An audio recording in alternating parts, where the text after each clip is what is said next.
Hello ladies and gents, I'm DeeKay I'm Nexus of Ice, and welcome to episode 7 of DeeKay Nexus Discussions.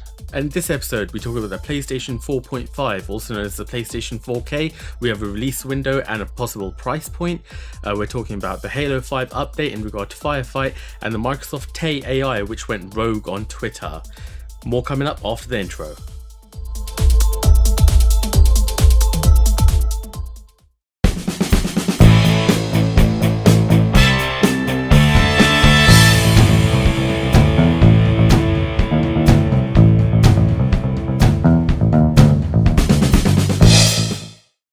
Okay, so first of all, happy Easter to all of you out there who are celebrating it throughout the world. It's the Easter weekend here in the UK, US, and wherever else. And now because the US, not the US, now because the UK is stupid and we're back to the different time, the daylight savings or whatever, the time difference between me and Nexus is now 7 hours. So recording these is going to be even more tedious.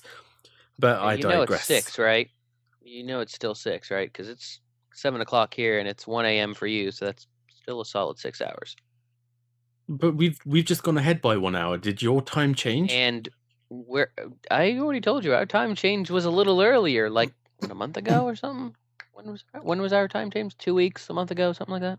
Oh, I didn't know your time. Oh, okay, whatever. Yeah, I told you. So it's still 6. So we're good. Don't worry. Now we're only 6 hours. I just said. He has a little bit less to complain about as usual. Yeah, okay. Anyways, so yeah, I had an interesting day today. We had Easter dinner and all that sort of thing. Did you go to church, Nexus? Yes. Well, I didn't because did the whole family in-laws thing, so that's always good. Yeah, I was at my girlfriend's mum's house, but I don't think anyone really cares that's listening to this, so let's get down to the topics.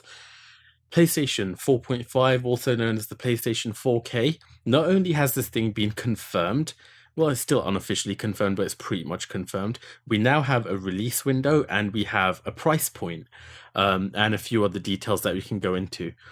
So yeah, first topic is the PlayStation 4.5. What do you know about this so far, Nexus? Pretty much that it's going. The reason why this whole thing's coming out so they can do the 4K output, and I just what are we at? 2 year, the 2 year mark, right? I think so. Yeah. Coming up on 3 years. 2013. We're coming up on the 3 year mark. Wow, has it already been that long? Yeah. Jesus. And yeah, so it was like end of 2013. Pun intended. When these consoles launched. That's crazy. So yeah, they yeah, I know. But you know, regardless, you're talking, even if you had a 4 to 5 year lifespan, you're coming out with a half console again already. That's it seems unnecessary to me, to be completely honest. Okay, I've got some technical details now, which are kind of interesting. Spit those out. Okay, so the whole point of this PlayStation 4.5 is, well, it hasn't been confirmed yet if this has anything to do with the new Polaris architecture from AMD, so we don't know that yet. But the interesting thing about this is Sony's basically saying that all of their games will, well, once this PlayStation 4.5 comes out, all of their games and video will be output in 4K, including existing games. Okay. Yeah, I know, it's kind of crazy. So what they're actually doing is they're upscaling. They're upscaling to be fair, guys, everything. Just remember, guys. Yes, you can have some assets and everything be in high resolution, but just because you have, you know, a cluster of 4 pixels and you up it to 4K doesn't make it look any better. That's right. It doesn't. Just to inform you guys. All right, because what they're going to do is they're going to tout this thing as the PlayStation 4K, the true 4K console for your living room, blah, blah, blah, blah, blah. And they're going to, God, I'm not looking forward to the advertising for this thing because it's going to be so much misinformation. Seriously, it's going to piss me off. But what they're doing is that they're upscaling literally everything to 4K. So even if a game is running at 900p, it will be upscaled to 4K, which will look freaking terrible in my opinion. The other thing that will support obviously is streaming video on 4K. Of resources to me, to be completely honest. You know, why not just improve the damn frame rate with the new processing power that you have instead of having to up resolution it to 4K and it still be freaking crappy frame rate. Yeah, I'm glad you said that because there's more to this than meets the eye. Another thing that they're doing is it is a hardware change. It is essentially like it's like a GPU CPU upgrade where they're unlocking another core in the CPU for developers. So what's going to happen is there's going to be games that are developed specifically for the PlayStation 4.5 hardware, but those games will still run on the older PlayStation 4, right? But they've also said that there will be a noticeable difference between the quality of the games in terms of performance. So You UK guys out there, this seems like the Mega Drive 32X all over it again. really does. It really does. So you could be let's say for example, just for argument's sakes, everything I'm saying right now isn't 100% true, but let's just say it for argument's sake. Now, let's say for example, Destiny came out on the PlayStation 4, right? Let's say it was running at 900p on the PS4 right now, and then on the PlayStation 4.5, it was running at 1080p. So you wouldn't be able to notice a difference in that sense, but when there's lots of enemies on screen and there's lots of explosions and stuff on the existing hardware, if there was ever any slowdown, the difference would be that there wouldn't be slowdown on the PlayStation 4.5 hardware. Or in some cases, you'd have a lot of it would come down to frame rate. So the PlayStation 4.5 should have a much better consistent frame rate than the existing PlayStation 4. Yeah.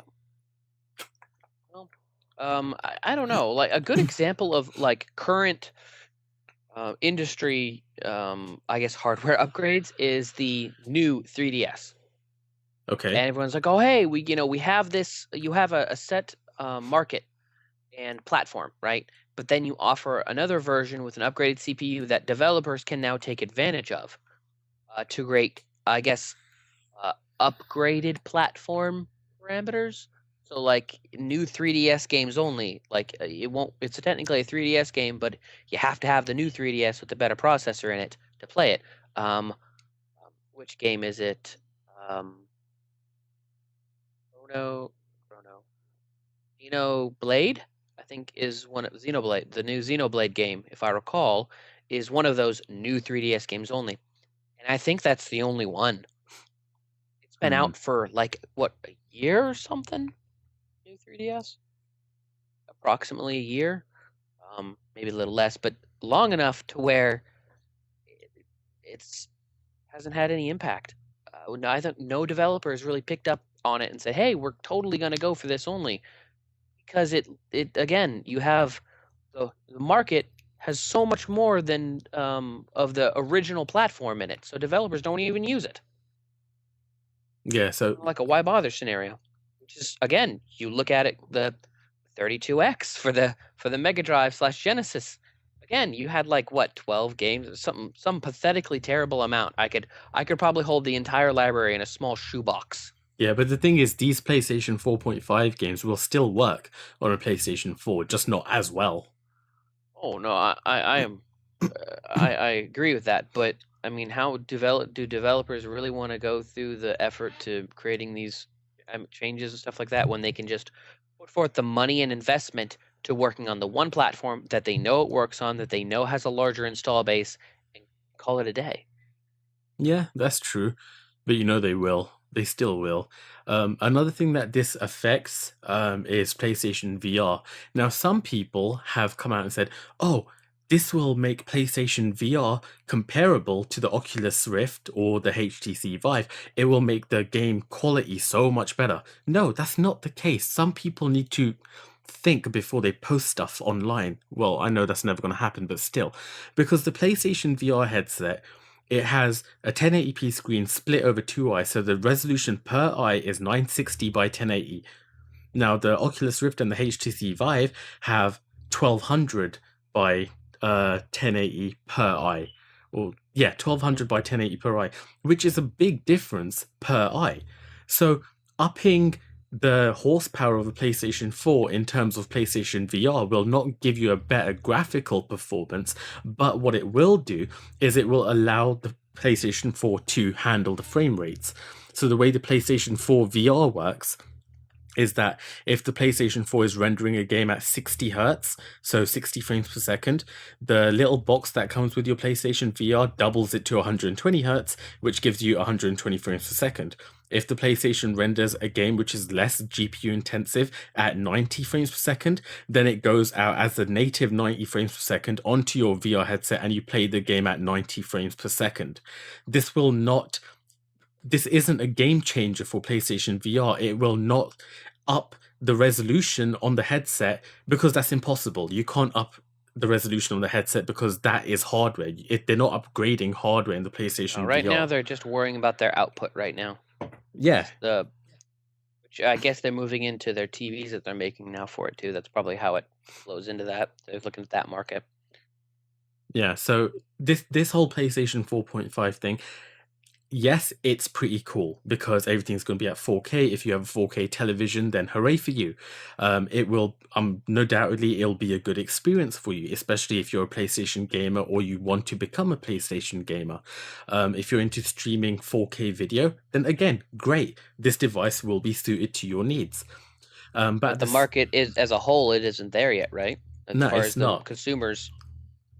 It's not there yet. No. And I haven't looked into it much though. But like, I think a year ago when I was still looking into the technology, have they fixed the motion blur issue with that yet?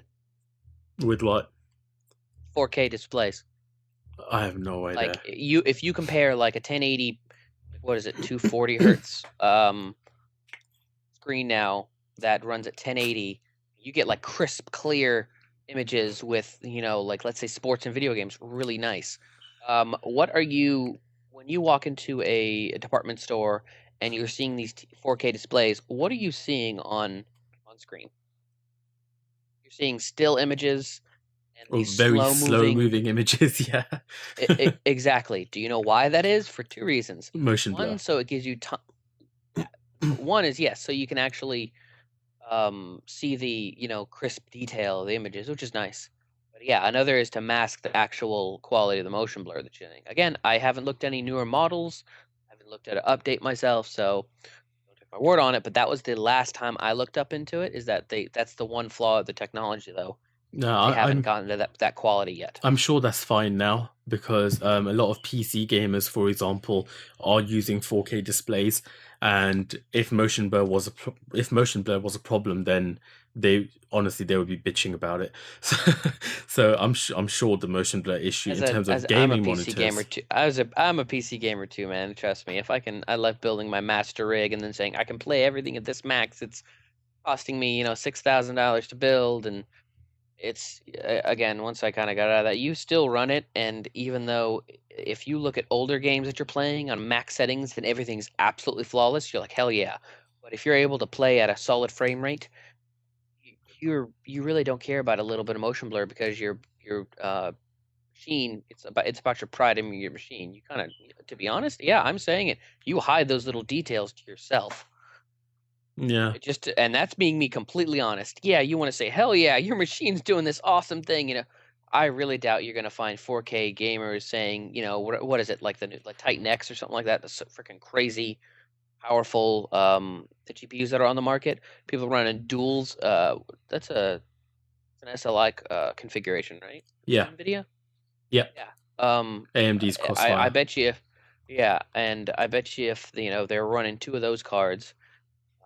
And they're probably still getting motion blur on it. Because not only does it have to be the hardware, it has to be the software has to work with it right too. Yeah, but a lot of these 4K monitors now have G-Sync or FreeSync and that sort of stuff. So I'm 90% sure that this isn't a problem anymore in terms of gaming monitors, not normal consumer. Yeah, I've said 4K. my 2 cents on that subject. So let's move on, assuming that they've at least gotten better at that quality. No, but saying that though, if this isn't an issue on 4K gaming monitors, and the whole point of a console is to play on a living room 4K television, then that problem might still persist on the consumer market in terms of, normal living room televisions and not specific gaming monitors. So this still could be an issue.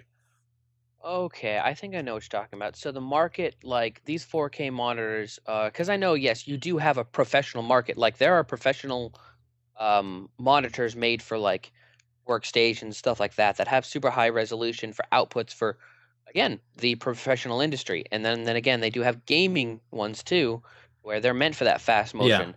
And obviously the cost is there. yeah, But so what you're saying is the average consumer is probably not going to go out and spend, X amount of dollars on the super high quality, 3 or 4 times as much screen than, the gamer or professional. yeah. And the whole point of a console is that you play it on your living room in front of your living room television, which in most cases isn't specifically a 4K screen made for gamers, Yeah. and it's not a monitor. It's not a gaming monitor. It's a All right. Yeah. TV. Good point. So, I'm coming. I understand where you're coming from now. Okay. oh, I forgot to mention the price point and the release window. It's coming out this holiday. And the price that they're giving at the moment is $400, but they're saying that that price may change closer to release. So right now, $400 this holiday. Okay. Another question is, you may have already said it. Is that going to have more RAM as well, or are they just changing, adding another processor to it? I think they're updating the GPU and they're unlocking another core. I really, really doubt they're You adding said more they're RAM. unlocking that. Yeah, but you said they're unlocking another. That just allows people to have use for it. Yeah. That's not physically adding any extra hardware. But I would think that they would have at least taken the, I guess, opportunity to, because RAM's gotten even cheaper now. Kind of, give like an extra, 2 to 4, 2 gigs of RAM or something like that. That probably would have made it like so much better for developers, because not only is processors good, RAM always seems to be the bottlenecking in consoles Yeah, later but down the road. the thing is, if you've got a PlayStation 4 out there at the moment with over 35 million units sold, and then you release a 4.5 with, let's say, for argument's sake, twice the amount of RAM, if a developer is developing a game for the 4.5 and it utilizes more RAM than that's available on the PlayStation 4 original, that game won't work on a PlayStation 4. Which So which which goes back into my argument of, do developers really want to have to deal with, the multiple um, hardware issues? Because that's the allure of developing for a console, is the set hardware. That's why it's so economically viable from like PC. PCs can do really cool things. The backdrop out on the developer side is you do have to dump in a lot more money for compatibility to make sure everything works right on all this, Frankenstein hardware, from a terms of, a consumer standpoint. So we'll see what happens. I'm gonna let it go. What do we got left on that Oh, topic anyways? so, Are we done? well, there's one last thing I want to say about it. In terms of what you just said now, with developers being bothered. Um, the thing is, the upscaling to 4K might just be done at a hardware level, because maybe the developer doesn't have to do anything for the upscaling to 4K. So they could develop a game with their God, I've lost the word. The word's fallen out of my head. Their benchmark could be a PlayStation 4, and they have to code the game to run perfectly fine for a PlayStation 4. Then, if you stick the game into a PlayStation 4.5, it upscales it to a 4K resolution at the hardware level, It's like putting a DVD into a Blu-ray player and then and then upscaling the it Blu-ray to player upscales it 1080p. exactly. Yeah, that's it. Yeah. You've hit it on the head. One argument that people have come out with is, if you've already got a PlayStation 4, is it worth buying the 4.5? Now, some people have said Sony's taking a big shit on us. We are their loyal customers. How can they do this to us? Screw those people, because things have to progress. So whatever. Another part of the market is saying, well, if you have a PlayStation 4, don't dump $400 on a 4.5. Why don't you put that $400 towards a gaming PC? Then you can kind of have the best of both worlds, because PCs are doing, native 4K resolution gaming right now instead of 1080p upscale to 4K. So if you have a PlayStation 4 right now, then your best bet is to invest in a gaming rig. If you don't have a PlayStation 4 right now, then get the 4.5. It makes more sense. Yeah, I guess, newcomers, it's more enticing. Yeah, like if I ever bought a PlayStation 4, God no, I wouldn't buy one right now. But Because like this PlayStation 4.5 is around the corner, who in their right mind is going to dump $300 to $350 on PlayStation 4 when there's a 4.5 a few months down the road? There's just no point. Now, let's just kind of throw. Obviously, it's they're all going to use the same physical media that's currently working, and I'm sure there's a way that you, to be completely honest, you pop in that disc, and we all know updates and digital physical licenses to where it's actually not on there. I assume that depending on the developer and Sony, that it will just download and load the necessary assets for whatever hardware you're running.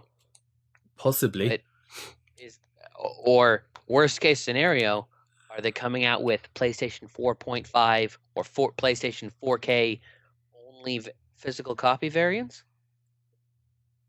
I don't know.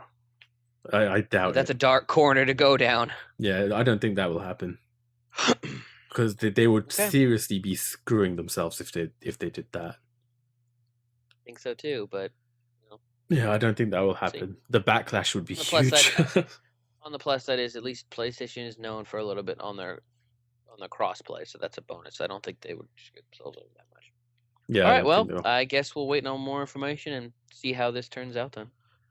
Yeah, and we'll see what Microsoft comes out with their rumored Xbox One upgrade. So God knows how they're going to do that, but we'll wait and see. Maybe it's something similar to this. Don't know. I'm still hoping on that cloud processing so the consumer doesn't have to buy anything. Yeah, we'll see that with Crackdown. Yep. But yeah, okay, moving on to the next topic, and this one is a doozy. Microsoft Tay AI.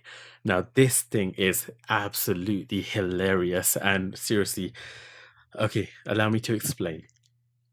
So, Microsoft unleashed an AI onto Twitter, right? Now, this AI was aimed at 18 to 24-year-olds, and it was made to entertain and converse with teenagers, well, between the ages of 18 to 24. Now, what Microsoft did was they put this AI live on Twitter, and the AI would learn from people sending it pictures or sending it questions or talking to it via Twitter, right? What they didn't see coming is that people would abuse this power of influencing an artificial intelligence.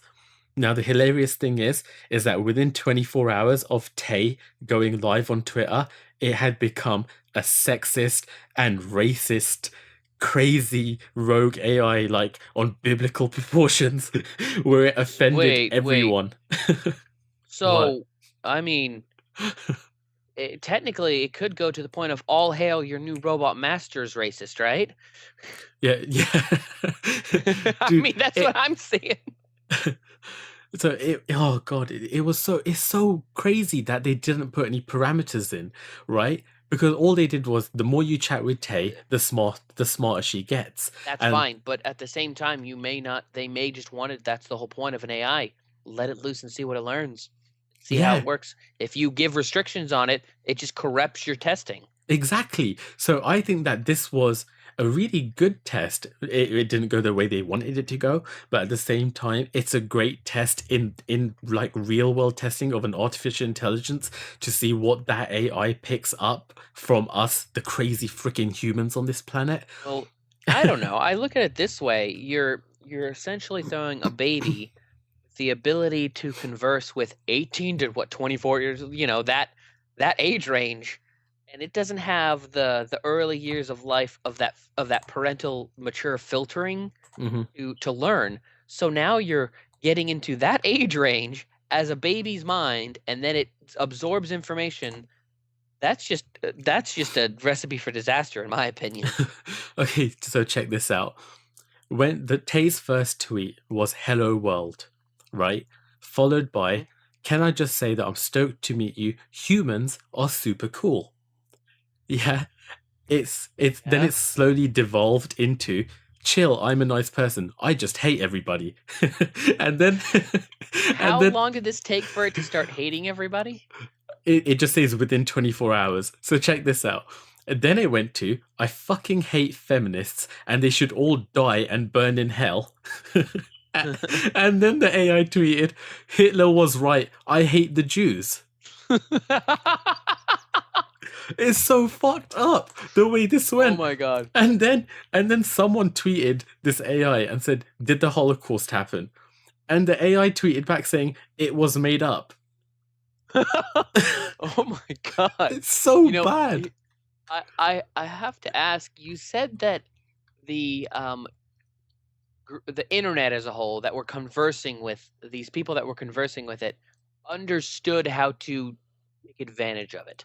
Do you have any Apparently more information how that works? apparently certain members saw what Microsoft put out saying, you can this AI learns from interactions.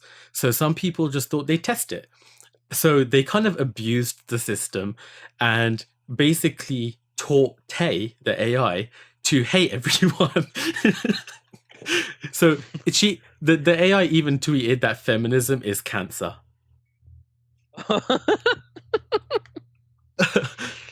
So I don't know.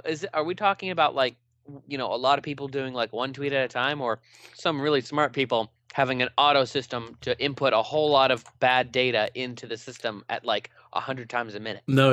It's just people tweeting it and trying to change Tay's view on things. I mean, can you imagine if you work at Microsoft and you worked on this Tay AI and you thought, it's just gone live. I'm sure it'll be cool for about a week. We'll see how it goes. And then you get a flood of complaints from offended people all over the world, and you go and check what your AI has been saying. Can you imagine their I faces don't when know. they? I think you would have like a blow by blow. This thing goes live, and you're just having to watch it, and then finally you get somebody from the higher up saying, "Pull the plug." No, but that's the thing. It went on for almost a whole day of insulting Whole people. day.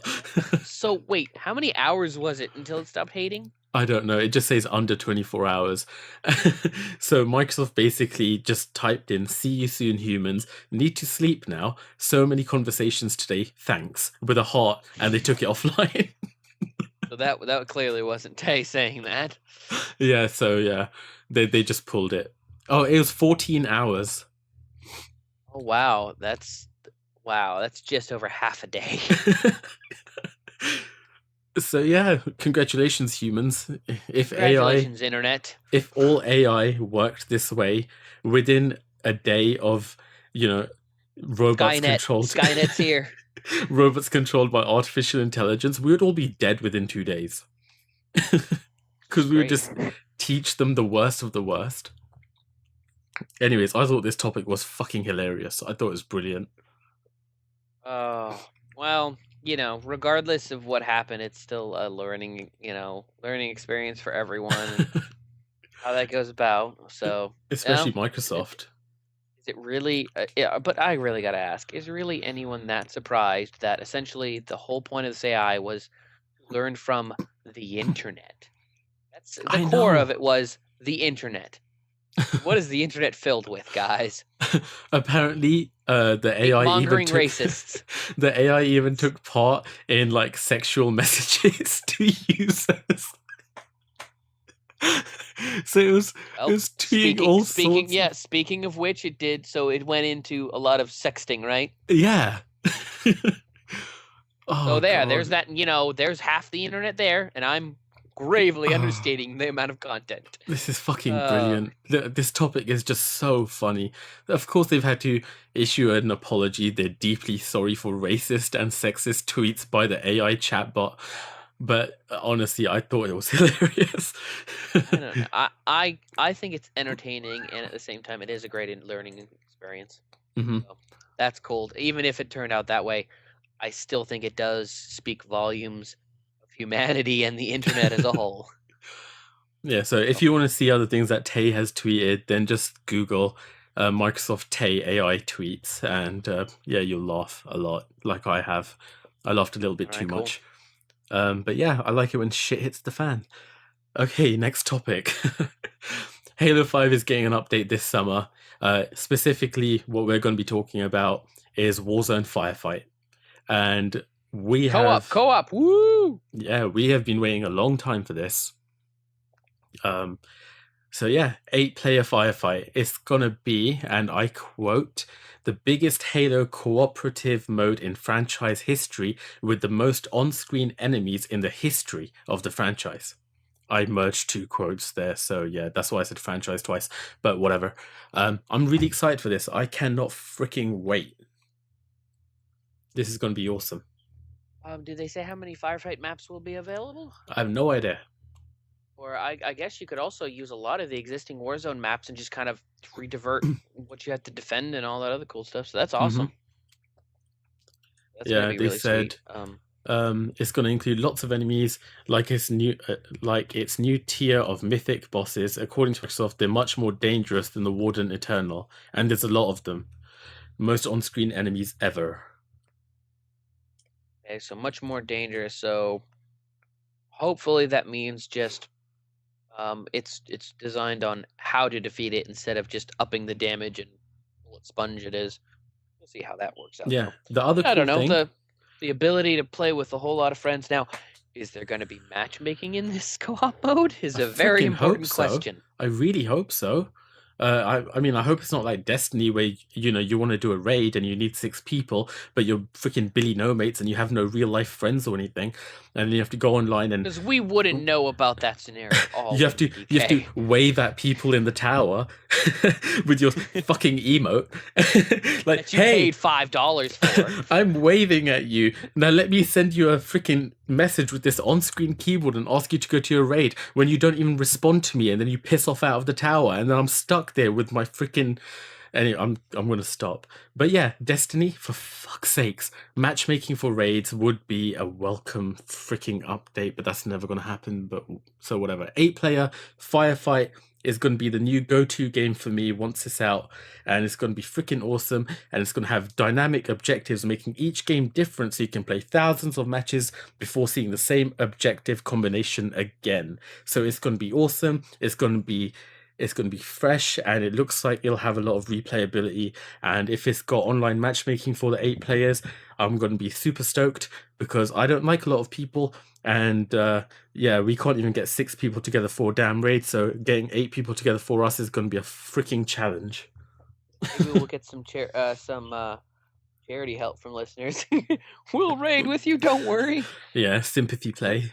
But don't worry, DK, it's gonna be awesome. This is Halo, so you know you're gonna be chasing me the entire way in score. Yeah. So you can use all your Rex as well. So you can call in a tank, Scorpion, Banshee, whatever. You can use the whole Rex system. So yeah, I think Cool. it's gonna be good. It's gonna be really good. And the best thing is, because it's co-op, presumably it will have better. You'll have better people actually talking and chatting. So you'll say, "Hey guys, I just got scored in a tank. We need to work together on this." Instead of, "Hey, I'm spawning next to you, but our base is being attacked. Let me just run off in the opposite direction and leave you to defend by yourself and screw everyone over." Yeah, this is gonna be really good. That's gonna be nice. Oh yeah, we didn't mention that it's 5 rounds. So it's 5 increasing the difficult rounds of gameplay per firefight. Okay, sweet. So it is. It does. Now wait. Is it like waves, rounds, and it keeps on like Firefight? They're keeping that same system to where you have the 5 core rounds, but those are separated into smaller waves, right? I believe they'd go with the same thing as before. So yeah, I hope so. Awesome. But yeah, it's going Sweet. to be so damn good. I can't wait. There's other things coming out in this update as well, like new Rex, a new armor set, new maps, a new Warzone map, tons of stuff. I mean, the amount of DLC coming out for Halo 5 is fucking awesome. And the fact And that it's it's all all free. free, exactly, it's all free DLC, and I think it's so good. I think we should play this game a bit more, Nexus. Yeah, that's you know what? I think in some way the DLC, this is all freemium DLC, I guess that you pay your core price to enter the attraction, but all the rest of the updates are free, which is nice. I can totally go for that. And you know what? I can deal with the rec system, um, having the option to buy that, but they are nowhere near required at all. I'm cool with that, just to be able to support the DLC costs. Yeah, it's all. I mean, nowadays, if you don't have Halo 5 right now, some places in the UK and I'm sure in the US for a similar price point, you can buy Halo 5 Guardians for £12. £12, and you get all the DLC for free. That is such a Yep. damn good deal. Yep. If you haven't played Halo 5, I think now's the time, especially because Forge is now out. It has all that awesome features, so the community is starting to churn out some really good content as well. If you're not a fan of 343's work, the community will pick up its slack. I guarantee you guys. Yeah, I mean, yeah, some of these So, Forge maps are better than the official maps. yep, like the Headlong remake was spectacular. I was really impressed, and that was actually part of a contest too. I believe it went through Forge Hub. But yeah, the community made a lot of those Forge maps. That wasn't 343's work. So Yeah, remember the Hang 'em High remake? yeah. What other remake was there that was really good? Hang 'em High was no, that was Headlong. I don't. Did we have Hang 'em High? Hang Because I 'em, know it yeah, was Tombstone and Halo 2. I can't remember, but there was a forged version of Hang 'em High, which was freaking awesome. There was another one as well, which I used to love playing. Oh god, I've completely lost it, but whatever. Yeah, FireFight coming to Halo 5, along with a bunch of other DLC updates, all for free on an Xbox One near you. So be sure to pick that up, and we'll see you on the Warzone. Oh yeah. Yep. We're all stoked. Have a good one. Yeah, I think we're done with this episode. So yeah, Nexus, you want to say goodbye, or was that your? Or did you already say it when you said we're all stoked?